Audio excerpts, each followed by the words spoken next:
অনেকদিন পর যখন কাজিনরা একসাথে দেখা হয় না, তখনই কিন্তু মাহলটা পুরো চেঞ্জ হয়ে যায়। তো সবাই মিলে ঠিক করলাম যে আজকে একটু বেরানো যাক। তো তার জন্য রেডি হয়ে সোজা চলে গেলাম রানাঘাটের বিনোদিনী পার্কে।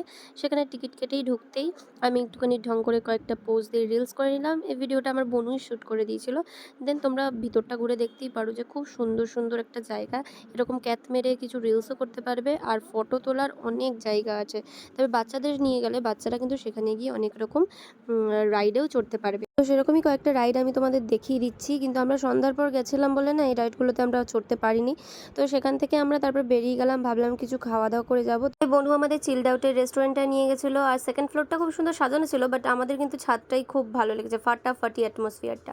বনু একটু ক্যাত মারছে, তাই ডিনারটা অর্ডার করেই ফেললাম। ডিনারে ছিল Schezwan rice and hakka noodle and drumstick, কফিও ছিল, কিছু কোল্ড ড্রিঙ্কস খেয়েছিলাম। তারপরে ফুরফুরে হাওয়া খেতে খেতে আমরা সবাই মিলে বাড়ির দিকে চললাম। তাই তোমাদেরও বলছি তোমরা কিন্তু একটা লাইক দিয়ে অবশ্যই যেও। টাটা।